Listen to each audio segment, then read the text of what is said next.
Good afternoon प्यारे बच्चों।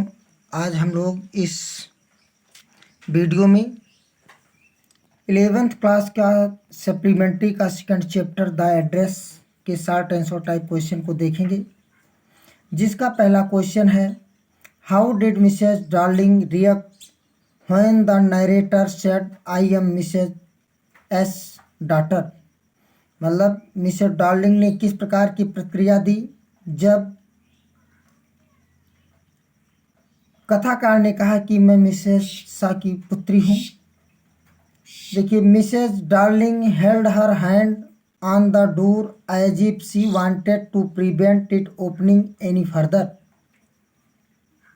मतलब मिसेस डार्लिंग अपने हाथ से दरवाजे को पकड़ी रही, मानो वो उसे और अधिक नहीं खुलने देना चाहती थी। Her face showed no sign of recognition. उनके चेहरे पर पहचान का कोई निशान नहीं था। She kept staring at the narrator without uttering a word. और वह कथाकार को बिना एक शब्द कहे बोले ध्यान से देखती रही। स्टेयर मतलब होता है ध्यान से देखना या घूरना। अब आइए हम क्वेश्चन नंबर 2 को देखें। आपका क्वेश्चन नंबर 2 है what two reasons did the narrator give to explain that she was mistaken. कथाकार ने कौन से 2 कारण दिए जिससे इस बात की व्याख्या होती है कि वो गलत थी। तो इसका आंसर होगा she thought that perhaps the women was not Mrs Darling. मतलब उसने सोचा शायद कि वो महिला मिसेस डार्लिंग नहीं थी। यानी मिसेस डार्लिंग जिसको एड्रेस जिसके बारे में उसकी माँ ने बताया था नरेटर की। She had seen her only once for a brief interval. और उसने उनको केवल एक बार ही देखा था, वो भी फॉर ए ब्रीफ इंटरवल मतलब उड़ती नज़रों से। एंड दैट 2 years एगो, और वो भी बहुत साल पहले। सेकेंडली शी थाट मतलब दूसरी बात उन्होंने सोचा दैट शी हैड रंग द रॉन्ग बेल कि उन्होंने गलत घंटी बजा दी। मतलब किसी गलत घर की गलत एड्रेस की घंटी को बजा दिया है।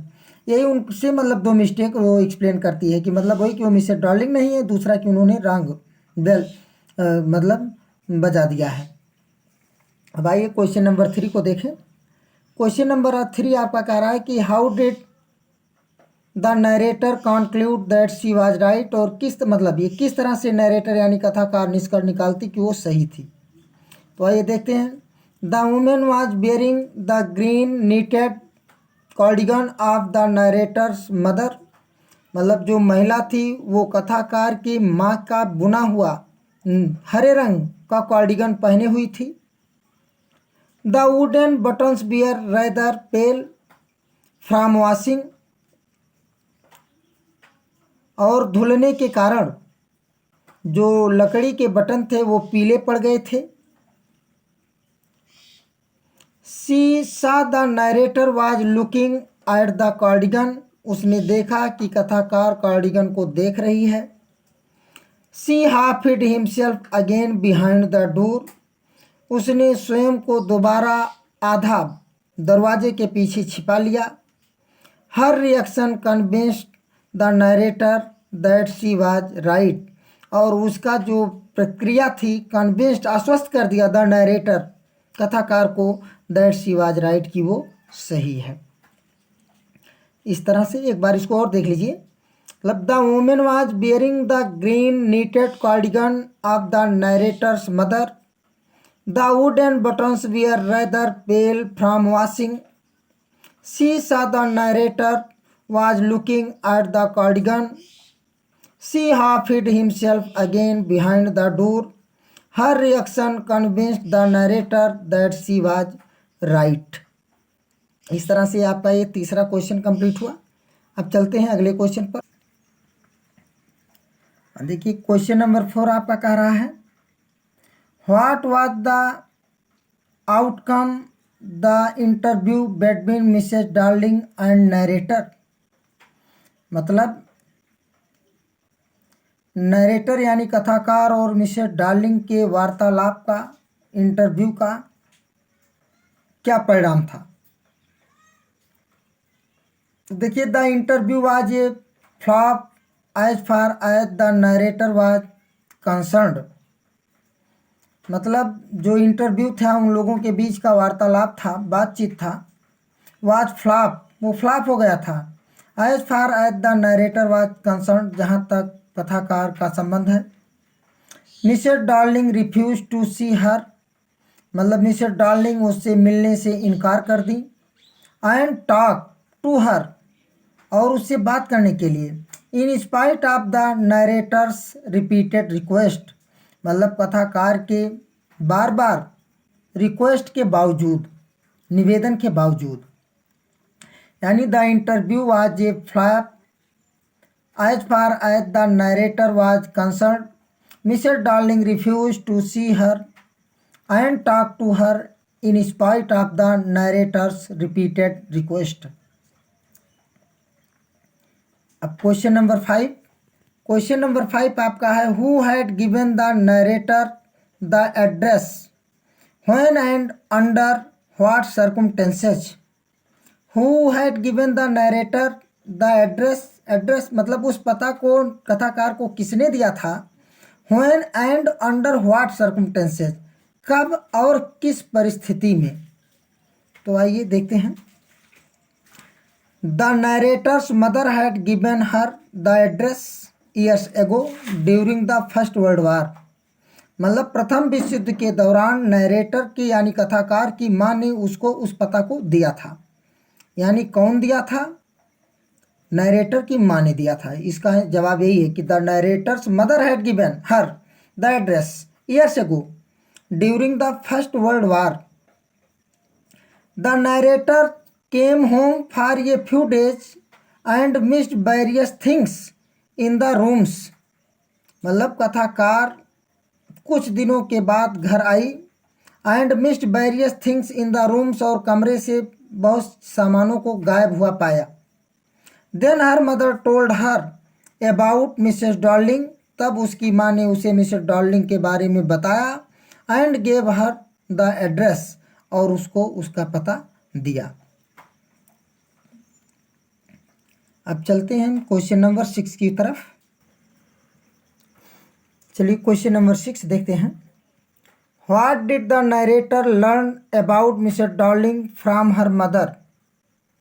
मतलब नरेटर यानी कथाकार ने अपनी माँ के द्वारा मिसेस डार्लिंग के बारे में क्या सीखा। तो Mrs Darling was an old acquaintance of the narrator's mother. Mrs Darling कथाकार के माँ की पुरानी परिचित थी। एक्वाइंटेंस का मतलब होता परिचित। She had not seen her for several years, उसने उनसे बहुत दिनों से नहीं, मतलब वो मिली थी। Then she suddenly turned up and renewed their contact, तब फिर एकाएक वो उनसे मिली और उनका जो संपर्क था फिर से ताज़ा हो गया। रिन्यूड ताज़ा हो गया। नवीन, रिन्यू मतलब क्या, नवीनीकरण होता ना, तो वही है, नवीन हो गया मतलब ताज़ा हो गया। फिर से देख लीजिए इसका आंसर एक बार। Darling was, Mrs Darling was an old acquaintance of the narrator's mother. She had not seen her for several years.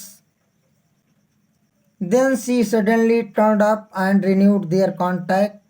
Mrs Darling कथाकार के माता की एक पुरानी परिचित थी। She had not seen her several years, वो उनसे कई वर्षों से नहीं मिली थी। Then she suddenly turned up, फिर वो एक दिन अचानक उनसे मिली। एंड रिन्यूड देयर कॉन्टैक्ट, और वो अपने संपर्क को ताज़ा किया। अगला क्वेश्चन, क्वेश्चन नंबर 7। देखिए क्वेश्चन नंबर 7 क्या है।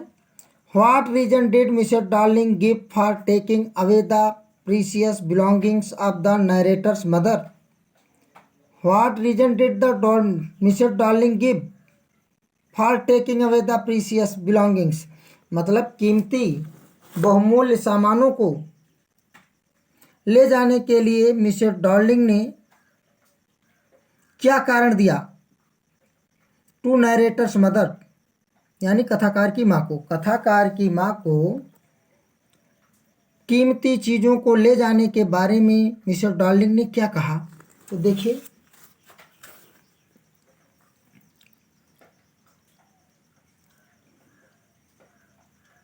Mister Darling was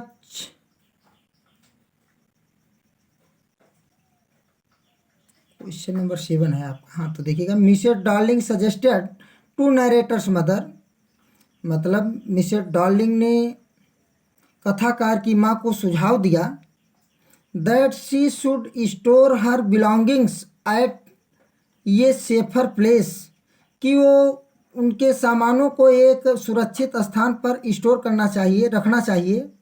she wanted to save all her nice things, वो उनके सभी चीज़ों को सुरक्षित रखना चाहती हैं। एक बार फिर से देखिएगा, Mrs Darling suggested to the narrator's mother, मतलब मिसेस डार्लिंग ने कथाकार की माँ को सुझाव दिया that she should store her belongings at a safer place, कि उन्हें अपने सामानों को एक सुरक्षित जगह पर रखना चाहिए। She wanted to save all her nice things, वो उनके सभी सामानों को सुरक्षित रखना चाहती हैं। आइए देखते हैं क्वेश्चन नंबर 8 को।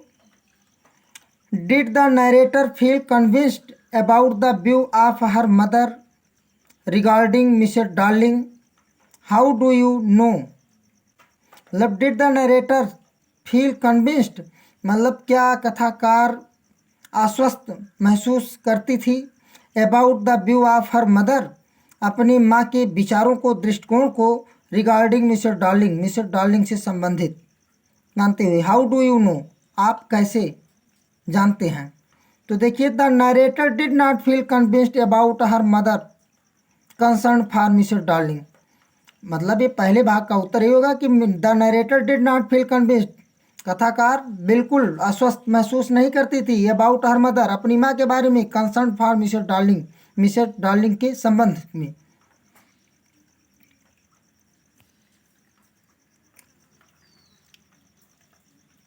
The latter was keep on remaining the precious possessions of the narrator's mother to her own house. It seems that the narrator did not like Mr. Darling's excessive interest in her mother's belongings. This shows that the narrator did not convinced about the views of her mother regarding Mrs. Darling. देखिए, the latter was keep on removing the precious possessions of the narrator's mother, मतलब बाद में कथाकार के माँ के कीमती चीज़ों को वहाँ से हटाना, टू हर ओन हाउस, मतलब वो जो अपने घर पर ले जा रही थी। It seems that the narrator did not like Mrs Darling's excessive interest in her mother's belongings, मतलब इट सीम्स, ये प्रतीत होता है, that the narrator did not like, कथाकार पसंद नहीं करती थी, नहीं कि मिसेस डार्लिंग्स एक्सेसिव इंटरेस्ट, मतलब मिसेस डार्लिंग का अधिक रुचि, इन हर मदर्स बिलोंगिंग्स, उसके माँ के सामानों में। दिस शो दैट, और ये दर्शाता है, that the narrator did not convinced about the view of her mother regarding Mrs darling. अब आइए अगले क्वेश्चन को देखते हैं, क्वेश्चन नंबर 9 को। What does the narrator remember about Mrs Darling as she saw her for the first time, she saw her for the first time.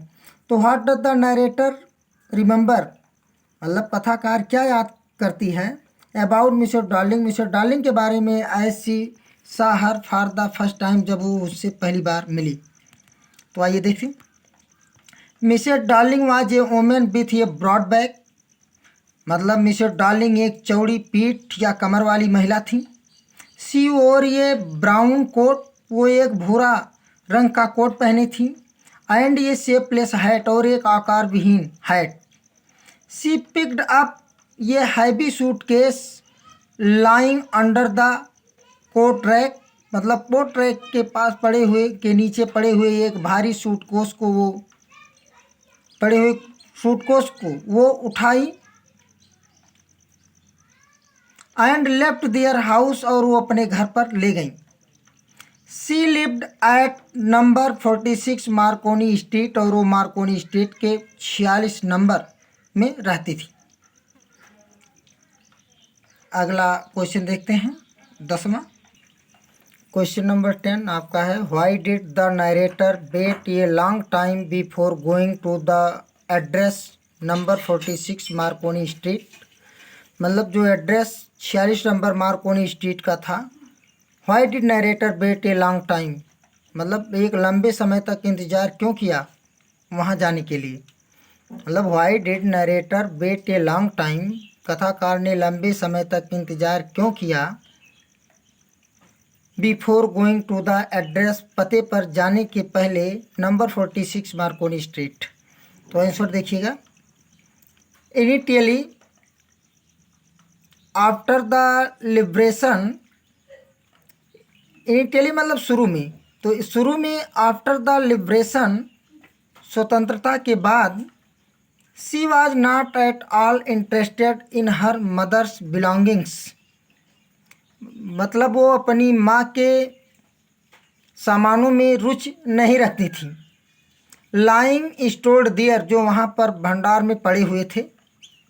She was also afraid of being confronted with things, confront मतलब होता है सामना करना, तो she was also afraid, वो भयभीत भी थी, of being confronted with things, उन सामानों का सामना करने के लिए, that had belong to her mother, जो उनकी माँ से जिनका संबंध था, who was now no more, अब जो उनके नहीं है।